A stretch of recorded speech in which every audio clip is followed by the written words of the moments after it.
Kejadian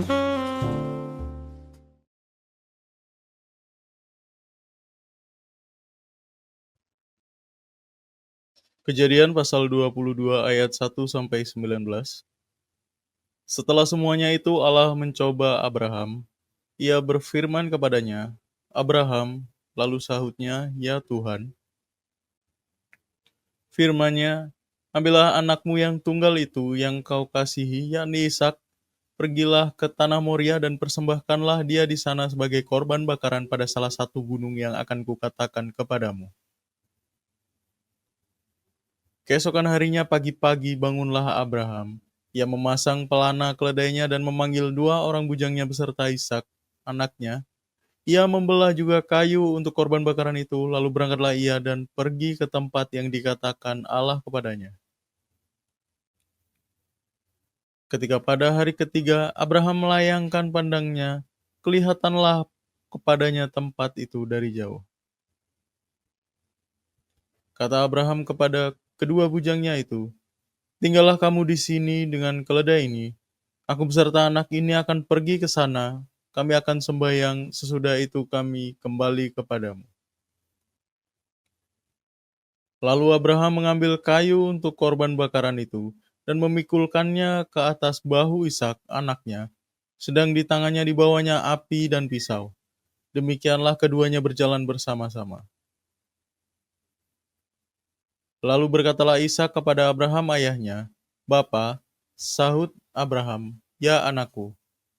Bertanyalah ia, "Di sini sudah ada api dan kayu, tetapi di manakah anak domba untuk korban bakaran itu?" Sahut Abraham, "Allah yang akan menyediakan anak domba untuk korban bakaran baginya, anakku." Demikianlah keduanya berjalan bersama-sama. Sampailah mereka ke tempat yang dikatakan Allah kepadanya. Lalu Abraham mendirikan mezbah di situ. Disusunnyalah kayu, diikatnya Ishak, anaknya itu, dan diletakkannya di mezbah itu, di atas kayu api.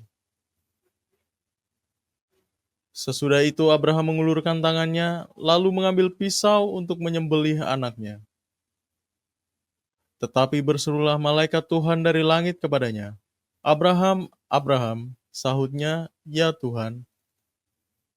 Lalu ia berfirman, "Jangan bunuh anak itu dan jangan kau apa-apakan dia, sebab telah kuketahui sekarang bahwa engkau takut akan Allah, dan engkau tidak akan segan-segan untuk menyerahkan anakmu yang tunggal kepadaku."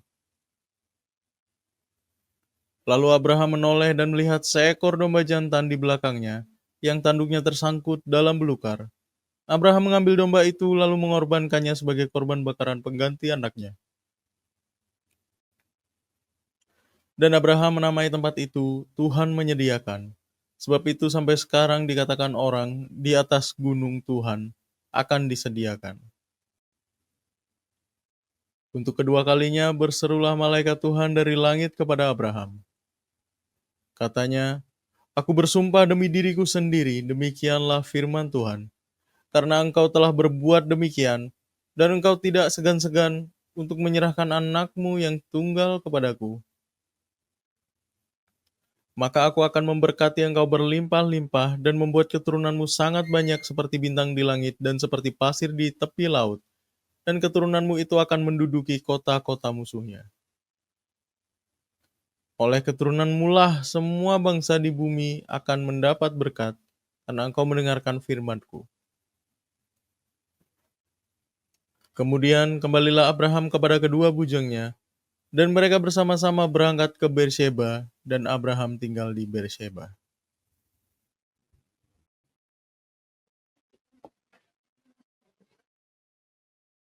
Hai, shalom semua. Ya, kita akan melanjutkan hari ini mengenai orang kepercayaan. Dan kemarin kita belum selesai ya, belum tuntas untuk membahas Abraham di Kejadian. Tadi sudah dibacakan oleh Ferdi.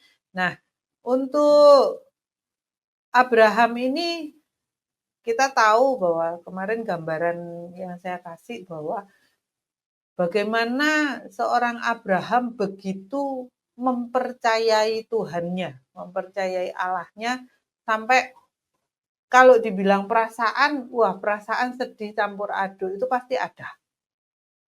Manusia ya, kita ngomong manusia dulu nih gitu loh. Abraham kan manusia gitu. Kadang kita baca Alkitab itu menganggap setiap tokoh yang diceritakan itu punya sesuatu yang luar biasa tidak sama dengan kita. Maksudnya sesuatu yang kemanusiaannya loh, sisi manusianya itu sama aja, teman-teman. Abraham manusia yang punya hati, punya keinginan, ya kan. Dan bagaimana dia meresponi ketika yang sangat berharga, yang dinanti-nantikan ketika dikasih oleh Tuhan, dan pemberian itu diambil lagi sama Tuhan. Bagaimana responnya dia? Ternyata tidak menggoyahkan iman percayanya dia itu pada Tuhan. Kalau kita disodori seperti itu, mikir dulu, takut salah. Beberapa saat yang lalu saya hubungi rekan saya. Jadi kayaknya prosesku yang ini udah selesai deh. Tapi aku mau berhenti, kok ya takut salah aku nih gitu. Jadi tak terusin dulu deh gitu loh. Jadi ada hal yang kita kerjakan yang kalau bahasanya mau pakai bahasa rohani, disuruh melakukan itu proses ya, melakukannya, dan ketika ditanya kapan selesainya, belum tahu gitu kan. Kalau Tuhan ngomong selesai ya kita selesai gitu. Dan ternyata kok kayaknya aku dapatnya kok punyaku udah selesai ya, C, punyamu udah belum gitu kan. Hanya sekedar ngobrol basa-basi gitulah. Kok kayaknya sudah, tetapi ketika ingin berhenti, tidak meneruskan kok kayaknya takut salah gitu kan. Nah, begitu juga ketika sesuatu disodorkan pada kita, kita berani tidak mengerjakan itu. Ketika kita masih berpikir, berarti kita bukan Abraham. Kita kan sama-sama manusia seperti Abraham. Tetapi respon kita itu berbeda. Ketika Abraham disodorkan seperti itu, dia langsung ambil itu, keesokan harinya keseriusannya untuk mengerjakan kelihatan ketika kemarin tadi pun kita baca bahwa di ayat ketiga, keesokan harinya pagi-pagi. Kalau dia ragu, dia pasti bisa molor itu waktunya, diolor-olor dulu ya kan. Tetapi enggak, dia kerjakan itu. Dia percaya. Bahkan Tuhan enggak ngomong loh, kalau Tuhan itu akan menyediakan dombanya sebagai korban persembahan. Tetapi dengan iman percayanya Abraham, dia mengatakan ketika anaknya bertanya, loh Pak, udah bawa ini dan itu, lah anak dombanya mana gitu kan. Dia pun dengan santai ngomong ya. Kalau kita baca mah kita lihat bahwa Abraham itu membacanya dengan santai, menjawabnya itu dengan santai. Allah yang akan menyediakan anak domba untuk korban bakaran baginya. Terlihat santai kan. Tapi kan kita tidak tahu kedalaman hati Abraham saat itu terkoyak-koyaknya ya. Bagaimana pergumulannya dia. Tetapi di titik itu lewat apa yang dia kerjakan, dia mau menyatakan dirinya bahwa aku percaya. Tuhan pasti kerjakan yang terbaik untuk aku dan si Ishak ini. Dan begitu juga kemarin saya berhenti di ketika ternyata Ishak itu punya iman kepercayaan yang sama yang dimiliki oleh bapaknya. Itu diturunkan kepada anaknya. Kenapa? Karena Ishak ini punya daya, punya kekuatan untuk berlari, punya kekuatan untuk menolak, untuk diikat. Tetapi saat itu Ishak menerima loh, dibaringkan, diikat ya. Sampai titik itu mau dibunuh dianya, sudah ngambil pisau nih untuk nyembeli anaknya. Baru di ayat ke-11 kita lihat bahwa berserulah malaikat Tuhan, ya kan, dari langit. Ayat ke-11, Abraham, Abraham, sahutnya ya Tuhan, next 12, kita kemarin berhenti di sini ya. Lalu ia berfirman, jangan bunuh anak itu dan jangan kau apa-apakan dia. Sebab telah kutahui sekarang bahwa engkau takut akan Allah dan engkau tidak segan-segan untuk menyerahkan anakmu yang tunggal kepadaku. Jadi di sini Tuhan mau menyatakan bahwa kamu itu teruji. Abraham itu teruji bahwa dia itu memang takut akan Tuhan. Sampai titik sesuatu yang sangat berharga buat dia. Dia itu mau menyerahkan itu. Jadi akan kelihatan seseorang seberapa dalam dia sama Tuhan, seberapa dia mengasihi Tuhannya lewat tindakannya ini loh, lewat responnya ini loh, lewat buahnya ini loh. Kan dikatakan kamu berbuah dan buahmu itu tetap, tidak berkurang. Tapi minimal tetaplah teman-teman. Tetap jadi berkat. Mau keadaan kondisi sulit seperti apapun tetap membayar haknya Tuhan. Karena pemberian kita kepada Tuhan bukan berbicara tentang banyak sedikitnya nominal yang kita kasih. Tetapi hati untuk memberi ini. Begitu juga yang dinilai oleh Tuhan terhadap Abraham adalah hatinya ini loh. Dia serahkan itu hatinya. Dia serahkan itu hidupnya. Kenapa dikatakan seperti itu? Anak itu sangat penting. Anak itu bisa dibilang itu, wah, segala-galanya lah buat kita. Tetapi dia mau menyerahkan loh, itu nyawanya loh, darahnya. Seperti yang saya siarkan di part sebelumnya, bahwa saya melihat seorang hamba Tuhan, bahwa lewat kehidupannya saya lihat bagaimana dia mengembalikan persembahan itu ketika persembahan itu diminta balik. Loh, dari situ kita bisa lihat ukuran dari hati hamba Tuhan ini loh. Bukan perkara duitnya. Tetapi dia tahu yang ngasih aku berkat itu Tuhan. Kalau Tuhan mau minta, dia diminta aja. Kalau Tuhan sanggup memberkatiku hari ini, maka sampai kapanpun Tuhan akan tetap bisa memberkati. Jadi patokannya bukan pada berkat yang kita pegang, berkat yang kita terima, tapi lebih kepada sumber berkatnya ini loh. Jadi kita lihat bahwa sampai titik ini kita lihat bahwa ndak Abraham, ndak Ishak memberikan kita gambaran bagaimana sedemikian percayanya dia. Bagaimana sedemikian percayanya Ishak kepada Abraham. Juga mungkin ya, karena di sini kan tidak menceritakan iman dari Ishak. Tetapi ini gambaran yang terlihat jelas bahwa Ishak itu begitu percaya pada Abraham. Dan Abraham pun begitu percaya pada Allahnya. Next, kita lihat di ayat 13 kan Tuhan nyangkut, ada seekor domba yang nyangkut ya. Terus di ayat 14 dikatakan, dan Abraham menamai tempat itu Tuhan menyediakan. Sebab itu sampai sekarang dikatakan orang di atas gunung Tuhan akan disediakan. Nah, ini yang menggelitik saya adalah harusnya tempat itu kan dikatakan Tuhan menyediakan. Tetapi di akhir dikatakan di atas gunung Tuhan akan disediakan. Percayakah teman-teman, setiap kata demi kata yang tertulis dalam firman itu ada arti dan ada maksudnya. Bahkan ada dikatakan di firman, di Alkitab katakan bahwa satu iota pun itu tidak boleh hilang.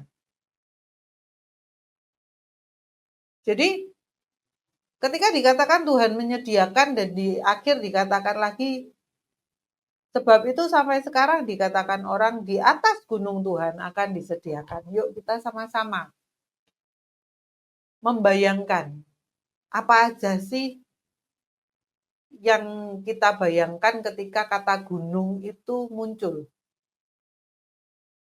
Apa yang ada di pikiran kita? Gunung yang pasti tinggi, yang pasti jalannya itu berkelok-kelok ya. Yang pasti kalau kita benar-benar naik ke gunung yang tinggi banget, itu udaranya itu tipis.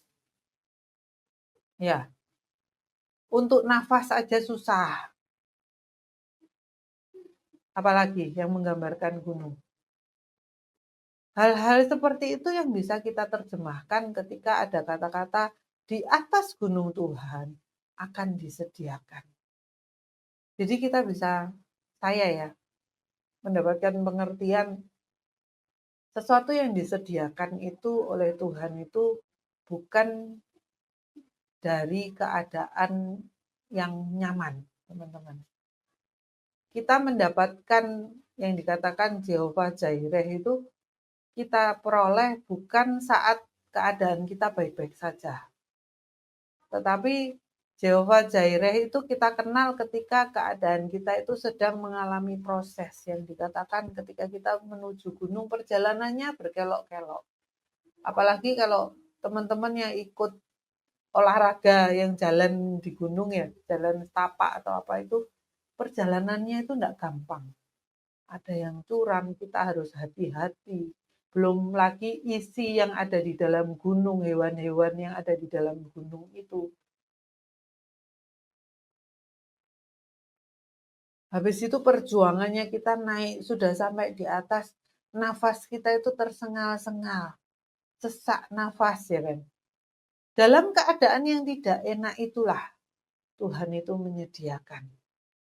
Begitu juga dengan Abraham. Dalam keadaan sesak dia. Aku percaya sama Tuhan. Tetapi di titik bahwa aku harus mengorbankan anakku dan aku mengerjakan. Tidak mungkin kalau tidak sedih. Gitu. Tetapi iman kepercayaan Abraham berbicara lebih kuat dibandingkan kenyataan yang harus dia kerjakan saat itu. Nah, jadi di atas gunung Tuhan akan disediakan. Teman-teman harus paham bahwa Tuhan menyediakan tepat pada waktunya. Kan dikatakan tepat pada waktunya. Tepat pada waktunya bagaimana? Bukan saat perjalanan Tuhan itu memunculkan seekor domba yang nyangkut itu. Tetapi di titik terakhir ketika pisau itu sudah mau mancep nih di anaknya, Tuhan nyuruh stop. Malaikat Tuhan suruh berhenti. Jadi itu menyatakan waktu, tepat pada waktunya. Dan di tempat yang tepat pula, di atas gunung Tuhan akan disediakan. Saat kita terdesak, saat kita sudah mentok, saat sudah kayaknya kalau umpamanya diibaratkan kita lagi di ruang ICU nih gitu kan. Ininya itu sudah dikit nih yang detak jantung kehidupan itu. Sudah tinggal sakrit. Setelah itu akan garis panjang. Rata. Nah, justru di saat itulah kita bisa melihat bahwa Tuhan itu menyediakan. Kalau keadaan kita baik-baik saja, nyaman-nyaman aja, wah kita akan dengan gampang ya ngomong bahwa Tuhan itu memang Tuhan yang baik, Tuhan itu Tuhan yang menyediakan. Tetapi ketika kita sedang kondisinya tidak baik-baik saja, kita mengikuti proses itu ke atas gunungnya Tuhan. Maka kita benar-benar akan bersaksi bahwa benar-benar akan merasakan bahwa Tuhan itu Tuhan yang menyediakan. Lanjut di ayat ke-15. Tuhan ngomong, malaikat Tuhan tidak berhenti di sana. Malaikat Tuhan berbicara lagi. Untuk kedua kalinya berserulah malaikat Tuhan dari langit kepada Abraham. Ayat 15. Ayat 16. Katanya, aku bersumpah demi diriku sendiri, demikianlah firman Tuhan. Karena engkau telah berbuat demikian, dan engkau tidak segan-segan untuk menyerahkan anakmu yang tunggal kepadaku, 17 dan 18, maka aku akan memberkati engkau berlimpah-limpah dan membuat keturunanmu sangat banyak seperti bintang di langit dan seperti pasir di tepi laut. Dan keturunanmu itu akan menduduki kota-kota musuhnya, 18. Oleh keturunanmu lah semua bangsa di bumi akan mendapat berkat karena engkau mendengarkan firman-Ku. Kemudian kembalilah Abraham kepada kedua bujangnya dan mereka bersama-sama berangkat ke Berseba dan Abraham tinggal di Berseba. Jadi dikatakan Tuhan di ayat ke-16 bahwa aku bersumpah demi diriku sendiri. Bahwa di sini Tuhan katakan bahwa dengan sumpah atas nama dirinya sendiri bahwa di titik itu Tuhan itu akan mencurahkan, Tuhan itu akan melimpahkan berkat-Nya sampai pada keturunannya. Keturunan Abraham akan sangat banyak seperti bintang di langit, pasir di laut, dikatakan. Keturunanmu itu akan menduduki kota-kota musuhnya. Oleh keturunanmu lah semua bangsa di bumi akan mendapat berkat. Oleh karena bukan hanya kita loh teman-teman dijanjikan. Bukan hanya Abraham loh. Tapi oleh keturunanmu lah. Jadi mulai dari kita, anak-anak kita, cucu-cucu kita, cicit, dan seterusnya. Semua bangsa di bumi itu akan mendapat berkat. Luar biasa loh berkatnya itu. Kalau kita bayangkan. Kalau kita mau melihat diri kita, kita ini siapa sih? Kalau sampai titik sekarang, kita melayani hidup kita luar biasa, pagar-pagar Tuhan itu atas kehidupan kita, keluarga kita itu luar biasa. Permohonan kita sebagai orang tua itu apa sih? Kalau saya, anak saya kan masih kecil-kecil nih, ya lindungi mereka, ya kan. Studinya engkau cukupkan seluruhnya sampai dia selesai sekolah, ya kan. Nanti kalau umur sudah makin bertambah, mereka sudah menginjak remaja, pemuda, ya kan. Doanya itu nganu lagi nih, mulai berdoa lebih lagi jodoh, pasangan hidup. Nanti naik lagi, beda lagi. Kita mikirnya itu kehidupan perjalanan anak kita sampai titik mereka menikah, ya kan. Paling jauh nih kita melihat, oh aku bisa melihat anakku nikah, cucu-cucu, mungkin hanya sampai seperti itu, sejauh itu kita melihat. Tetapi ketika Tuhan menyatakan berkat bagi orang kepercayaannya itu, bukan sekedar turunan pertama, turunan kedua, tetapi oleh keturunanmu lah. Kalau dikatakan keturunanmu, sampai tak terbatas ini keturunannya. Luar biasa. Ketika kita itu menjadi orang yang dapat dipercaya. Tetapi kita harus tahu dulu bahwa untuk menjadi orang yang dapat dipercaya oleh Tuhan, menjadi orang kepercayaannya Tuhan, yang terlebih dahulu harus kita tahu apa? Bahwa kita terlebih dulu percaya sama Tuhan.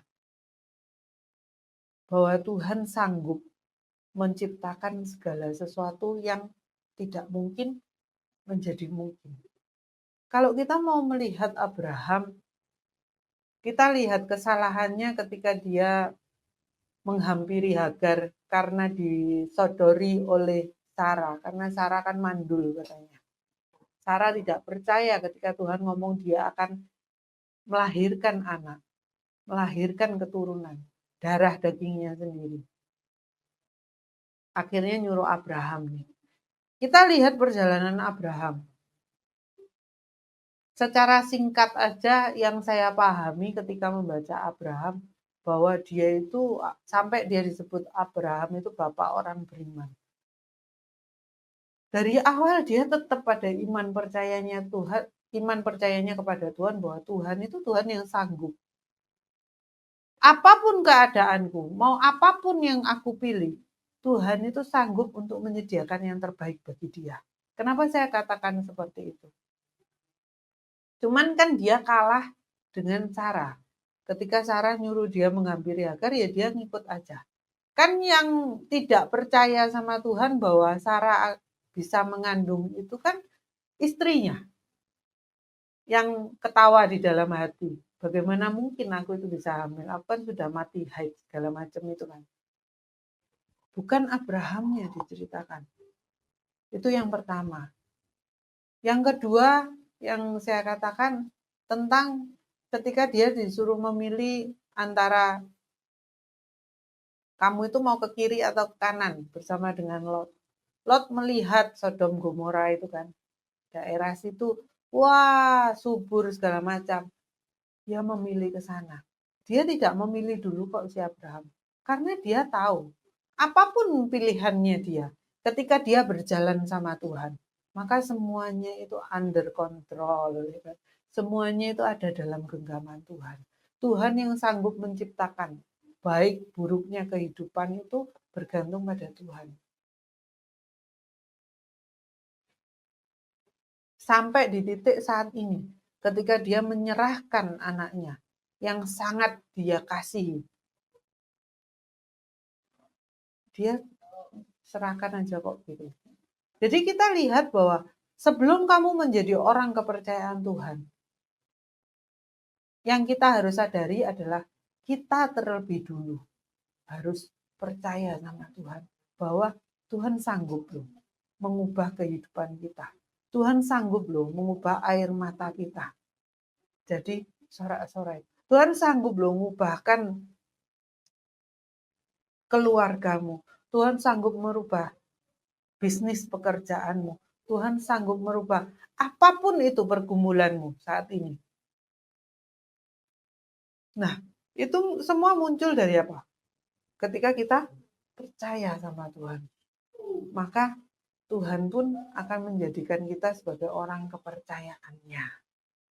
Percaya ketika kita diserahkan berkat ini, kita sanggup untuk tetap menjaga hati kita ini. Bahwa tidak fokus pada berkatnya. Tidak fokus pada apa yang Tuhan kasih. Tidak fokus pada apa yang Tuhan kerjakan yang sudah kita terima ini. Tetapi kita fokus pada Tuhan. Ketika kita kehilangan sesuatu, Tuhan sanggup kok untuk mengembalikan itu berkali lipat. Ketika kita jatuh, tidak kok sampai tergeletak. Jadi, teman-teman, poin kedua pada hari ini yang mau saya sampaikan bahwa sebagai kelanjutan dari sesi kedua kemarin, karena kemarin tidak selesai membahas ini, bahwa untuk menjadi orang kepercayaan terlebih dulu kita harus percaya sama sumber hidup kita ini loh, yang ngasih kita hidup ini loh. Kalau di sesi pertama kan saya membahas bahwa proses untuk menjadikan kita sebagai orang kepercayaan itu bukan waktu yang singkat. Proses itu berjalan sampai apa? Ya sampai kita itu tidak bernafas, teman-teman. Karena apa? Kalau bilang orang kepercayaan, bukan satu masa ini aja, tetapi panjang masanya. Sampai apa? Sampai garis akhir. Kamu sekarang bisa ada di posisi yang sangat baik, sama seperti Abraham. Bisa ada di posisi yang sangat baik. Tetapi sampai akhir Abraham membuktikan bahwa iman percayanya sampai dia dikatakan bapa orang beriman. Berarti sepanjang kehidupan dia, imannya dia itu tetap. Buahnya dia itu tetap. Tidak goyah. Bahwa dia itu tetap percaya sama Tuhannya. Bahwa Tuhan itu sanggup memberikan yang terbaik buat dia. Walaupun keadaannya sepertinya tidak baik, tapi Tuhan sanggup menyediakan yang terbaik. Itulah iman kepercayaan Abraham. Nah, teman-teman, ketika menyiapkan sesi ketiga ini, ada banyak sebenarnya tokoh yang masuk, oh bahas ini gitu. Kemudian masuklah tokoh selanjutnya, yaitu Maria dan Yusuf. Dan ketika saya membaca ini ternyata ada kesamaan antara Abraham dengan mereka ini. Apa sih kesamaannya sampai menjadikan mereka itu orang kepercayaan? Bagaimana tidak orang kepercayaan? Maria dipercaya untuk mengandung bayi Yesus dan Yusuf sebagai ayahnya. Nah, apa sih yang sama dari mereka ini gitu kan? Kita akan lihat sama-sama, kita baca di Yohanes 15 ayat, oh sorry, bukan Yohanes 15. Di sebentar, Lukas ya. Di Lukas 1 ayat 26 sampai 38. Itu dulu deh yang dibacain. Lukas 1 ayat 26 sampai 38.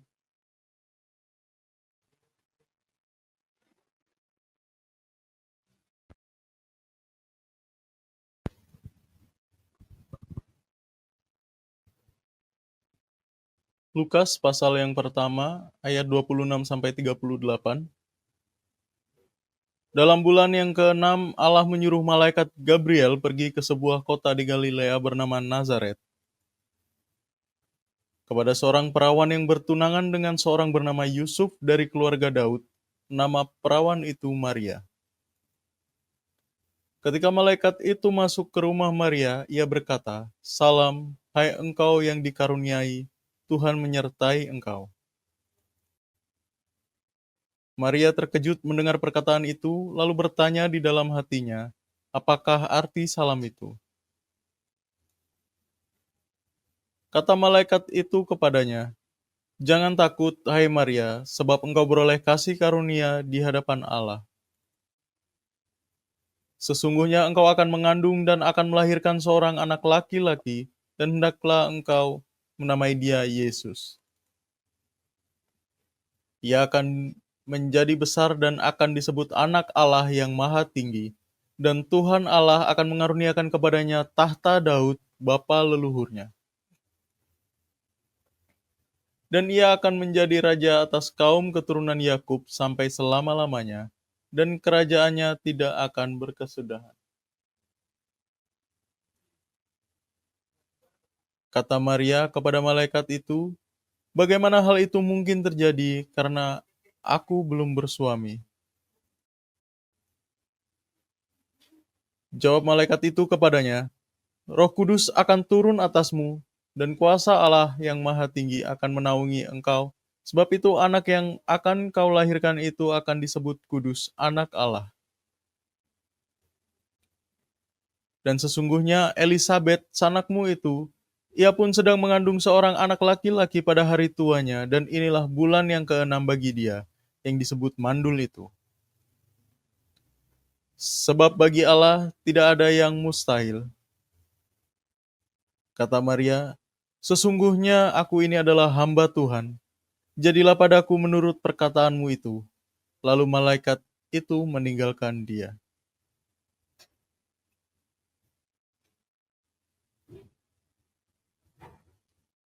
Matius pasal yang pertama ayat 18-25. Kelahiran Yesus Kristus adalah seperti berikut.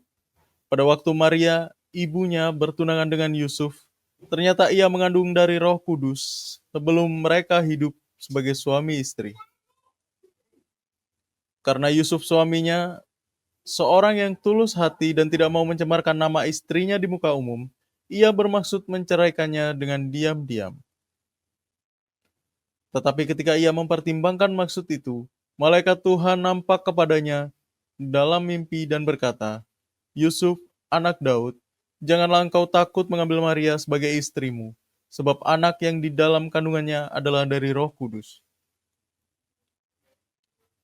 Ia akan melahirkan anak laki-laki dan engkau akan menamakan dia Yesus, karena dialah yang akan menyelamatkan umatnya dari dosa mereka." Hal itu terjadi supaya genaplah yang difirmankan Tuhan oleh Nabi. "Sesungguhnya anak darah itu akan mengandung dan melahirkan seorang anak laki-laki, dan mereka akan menamakan dia Immanuel, yang berarti Allah menyertai kita." Sesudah bangun dari tidurnya, Yusuf berbuat seperti yang diperintahkan malaikat Tuhan itu kepadanya. Ia mengambil Maria sebagai istrinya, tetapi tidak bersetubuh dengan dia sampai ia melahirkan anaknya laki-laki, dan Yusuf menamakan dia Yesus.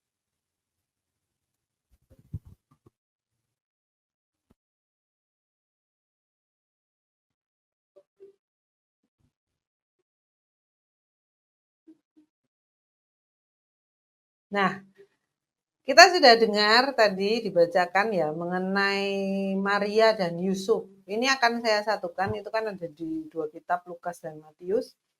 Yang di Lukas lebih kepada Marianya, dan di Matius itu lebih kepada Yusufnya, gitu kan.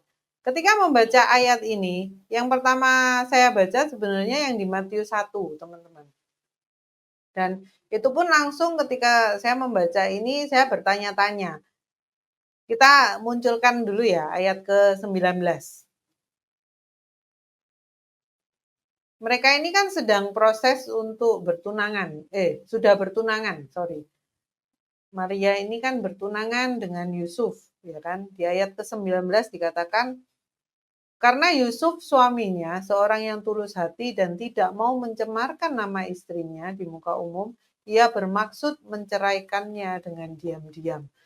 Nah, di ayat 19 ini yang menjadi pertanyaan adalah, kalau kondisi kita sekarang, itu kan kita ngomong, loh kan belum married gitu loh, ngapain cerai ya kan? Ini maksudnya apa sih gitu? Dia kan cuma bertunangan. Nah, ketika bertunangan itu pun di ayat 19 dikatakan bahwa Yusuf itu suaminya, kan masih calon suami ya. Kalau kita ngikutin budaya sekarang, tradisi sekarang, kalau tunangan pun masih bisa pisah, ya kan? Bukan perceraian, ya pisah aja, belum ada ikatan apa-apa kok gitu kan. Tetapi ternyata kalau kita mau mempelajari di saat Yusuf dan Maria ada saat itu, di zaman itu, bahwa pertunangan itu sudah dimasukkan ke dalam kategori bahwa sudah suami istri. Jadi itu ada suratnya juga. Nanti teman-teman cross check juga ya gitu loh. Cuman yang saya dapatkan ketika baca beberapa literasi, googling segala macam, bahwa di zamannya itu pertunangan itu sudah sakral. Pertunangan itu sebuah ikatan yang sudah kayak merit gitu loh. Nah, itu kenapa ada ayat ini. Ia bermaksud menceraikannya dengan diam-diam si Yusuf ini. Orang mana, laki-laki mana yang mau menerima calon istrinya yang belum diapa-apain, terus tiba-tiba hamil dan dia itu harus bertanggung jawab gitu. Walaupun dengan sejuta alasan, kalau istrinya mau ngomong aku itu hamil roh ya kan, dipercaya untuk hamil bayi nanti dikasih nama Immanuel dan sebagainya gitu kan. Dengan posisi mereka, kalau saya katakan mereka itu yang dalam sama Tuhan. Mereka itu yang percaya sama Tuhan. Kalau mereka tidak percaya, mereka tidak kenal Tuhan, mereka tidak dalam sama Tuhan, bahwa ada sisi-sisi keilahian Tuhan. Ada sisi-sisi di mana bahwa hal yang mustahil itu bisa terjadi gitu dalam kehidupan anak-anak Tuhan. Jadi bisa saya katakan bahwa mereka itu percaya Tuhan. Mereka tahu cara kerja Tuhan itu yang tidak bisa dibatasi oleh pikiran manusia. Tetapi di sisi ini Yusuf butuh waktu untuk menerima itu. Karena apa? Karena lewat pikiran dia, cara mikir dia, logikanya dia, bahwa loh aku belum ngapa-ngapain gitu kan. Aku harus nikah sama dia. Iya kalau itu anakku. Wajar dong kalau orang mikir seperti itu, enggak tak apa-apain sudah hamil, jangan-jangan itu anak orang lain gitu. Terus saya harus bertanggung jawab. Maka dari itu, karena diperjelas lagi di ayat 19 bahwa Yusuf ini orang yang baik. Dia seorang yang tulus hati dan tidak mau mencemarkan nama istrinya. Maka dia itu mau mengurus perceraiannya itu diam-diam. Tetapi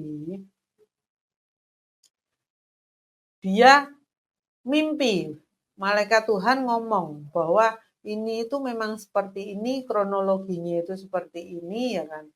Maka ambillah dia. Kamu jangan takut. Janganlah engkau takut, Yusuf anak Daud. Ambillah Maria sebagai istrimu. Sebab anak yang di dalam kandungannya itu adalah anak Roh Kudus, dari Roh Kudus. Dia akan melahirkan, bla bla bla, dikasih tahu semuanya. Diceritakan prosesnya. Siapa namanya. Dan akhirnya ayat 24 dikatakan, apa yang dikatakan ayat 24? Sesudah bangun dari tidurnya, Yusuf berbuat seperti yang diperintahkan malaikat Tuhan itu kepadanya. Ia mengambil Maria sebagai istrinya. Jadi, apa persamaannya antara Yusuf dengan Abraham? Kita nanti akan lihat. Tetapi di ayat ini dikatakan bahwa Yusuf ini berbuat persis seperti yang malaikat Tuhan sampaikan kepada dia. Dia ambil Maria sebagai istrinya. Nah, kita akan naik ke ayat yang mengenai Maria. Hal yang luar biasa, yang mustahil, yang terjadi pada anak-anak Tuhan, ya kan, itu bahwa kita itu terkadang itu menyetandarkan bahwa pekerjaan Tuhan itu ya seperti pekerjaan kita pada umumnya. Justru yang saya katakan sesuatu yang mustahil, ya itu baru Tuhan. Tetapi kalau sesuatu yang biasa, yang dengan kekuatan kita dapat mengerjakan, ya kita biasa aja. Balik kepada kisah tentang Jehovah Jireh itu. Tuhan menyediakan di atas gunung, Tuhan menyediakan. Nah, kalau tidak di atas gunung, itu bukan Tuhan. Maksudnya apa? Kita harus lewati proses itu. Susahnya, ya kan, untuk mendapatkan itu semua. Sesaknya kita, tidak kuatnya kita, tidak masuk logika, tidak masuk akal. Ya, itu yang justru dikatakan bahwa itulah pekerjaan Tuhan. Nah, ini yang dialami oleh Maria yang tadi sudah Abraham ya. Ini Maria dan Yusuf.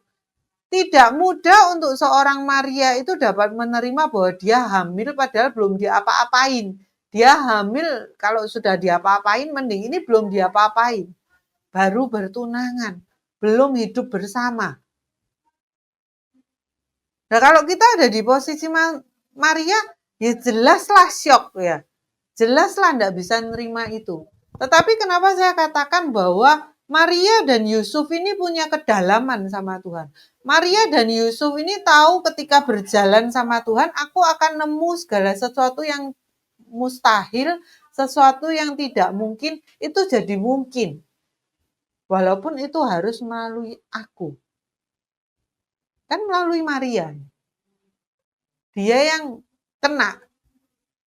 Harus hamil. Yusuf harus bertanggung jawab. Secara manusia, makanya saya ngomong ketika membaca Alkitab, kita itu harus memanusiakan manusia itu ini. Mereka juga manusia biasa. Nah, terkadang kita membaca itu, wah berarti Maria itu Maria yang rohaninya luar biasa. Yang, wah berbedalah dengan kita perasaannya, tidak bisa dilukai, tidak bisa kecewa, tidak bisa kaget gitu kan. Enggak, teman-teman. Dia terkejut dengar itu. Bisa nerima enggak? Jelas tidak bisa nerima kalau sudah seperti itu. Tetapi apa yang terjadi? Dikatakan di ayat 34, 29 dulu. Ketika malaikat itu menyapa dia, salam hai engkau yang dikaruniai, Tuhan menyertai engkau. Ayat 29 dikatakan Maria terkejut mendengar perkataan itu, lalu bertanya di dalam hatinya, apakah arti salam itu, ya kan? Terus di ayat 30 dikatakan bahwa kata malaikat itu kepadanya, jangan takut, hai Maria, sebab engkau beroleh kasih karunia di hadapan Allah. Dijelaskan, bla bla bla, dia akan hamil segala macam. Nah, respon dari Maria itu apa? Kita lihat di ayat 34. Kata Maria kepada malaikat itu, bagaimana hal itu mungkin terjadi karena aku belum bersuami. Next. Jawab malaikat itu kepadanya, Roh Kudus akan turun atasmu dan kuasa Allah yang Maha Tinggi akan menaungi engkau, sebab itu anak yang akan kau lahirkan itu akan disebut kudus anak Allah. Lanjut. Dan sesungguhnya Elisabeth sanakmu itu ia pun sedang mengandung seorang anak laki-laki pada hari tuanya dan inilah bulan yang ke-6 bagi dia yang disebut mandul itu. 37. Sebab bagi Allah tidak ada yang mustahil. 38. Kata Maria, sesungguhnya aku ini adalah hamba Tuhan. Jadilah padaku menurut perkataanmu itu. Lalu malaikat itu meninggalkan dia. Jadi teman-teman, kalau kita mau ngomong bahwa Maria ini kedalamannya bersama Tuhan itu biasa aja. Dia itu tidak ada intens berkomunikasi sama Tuhan. Dia tidak pernah mengalami hal-hal yang luar biasa bersama dengan Tuhan. Tidak mungkin dia itu bisa menerima seperti itu. Kok seakan-akan ketika kita membaca ini ya biasa aja, normal aja. Kita melihat bahwa wah Maria ini orang yang legowo, wah Maria ini orang yang bisa menerima. Karena apa? Karena dia percaya. Karena dia sudah kenal Tuhannya. Bahkan dia melabeli dirinya bahwa sesungguhnya aku ini adalah hamba Tuhan. Jadilah padaku menurut perkataanmu itu.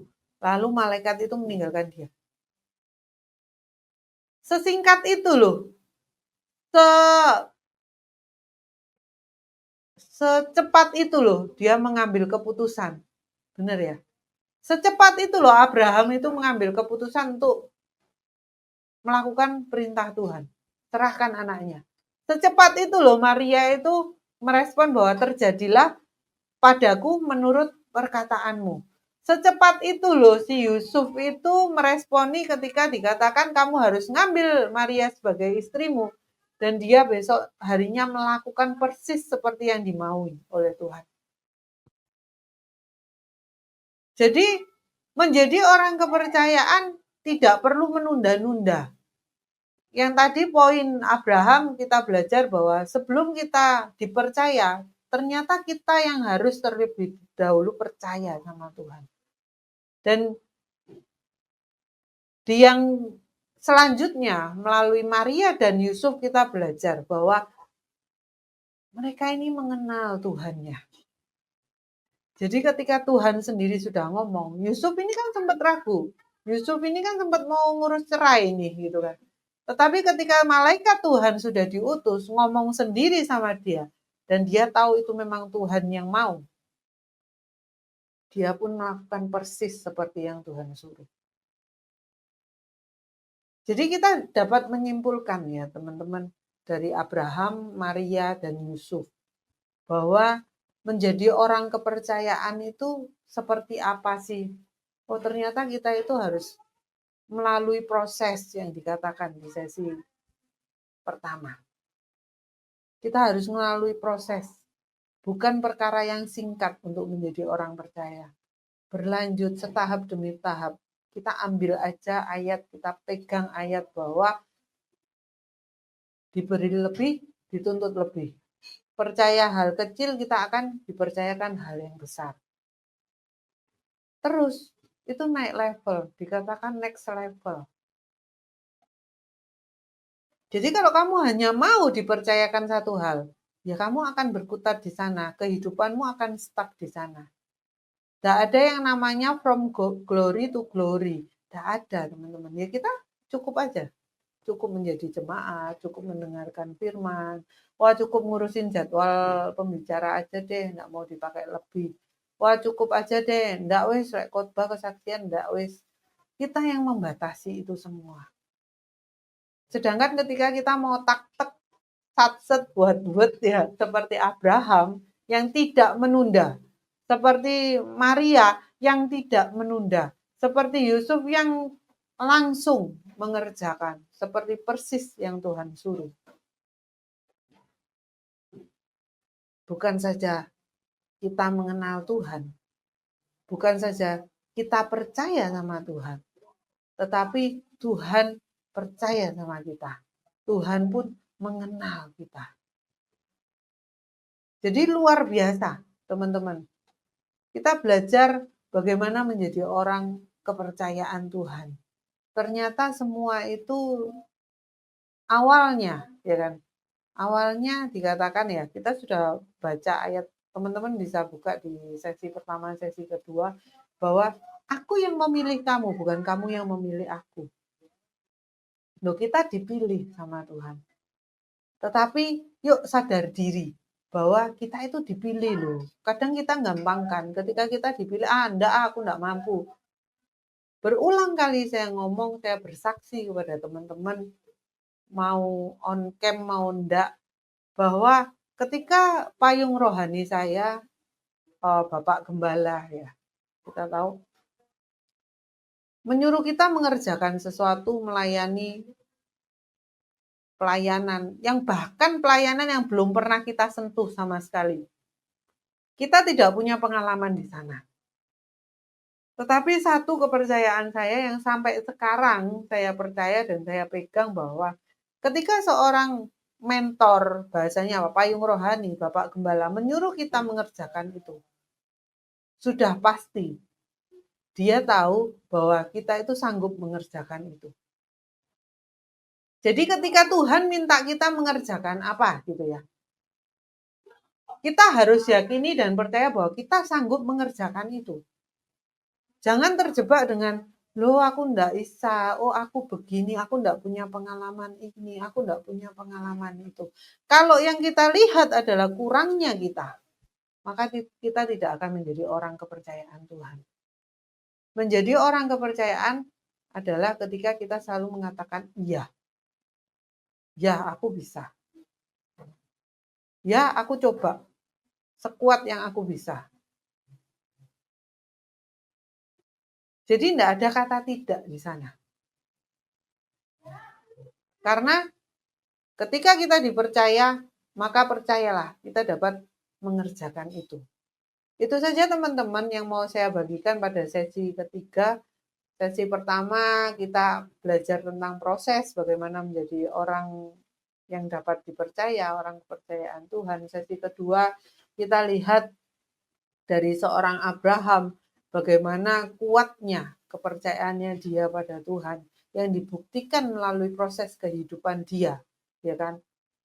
Dari saat si Sarah mengandung, terus ketika dia harus berbagi, memilih ya kan wilayah dengan Lot, sampai di titik dia harus menyerahkan anaknya. Kita lihat bagaimana kuatnya Abraham percaya sama Tuhannya.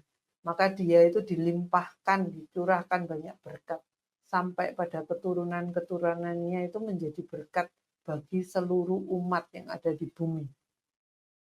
Dan kita belajar di sesi ketiga ini bagaimana seorang Maria dan Yusuf yang tidak menunda. Ketika Tuhan sudah ngomong, dia kenal Tuhannya. Dan dia mengerjakan persis seperti yang difirmankan Tuhan. Itu teman-teman yang mau saya bagikan. Semoga dapat jadi berkat. Tuhan Yesus memberkati. Shalom.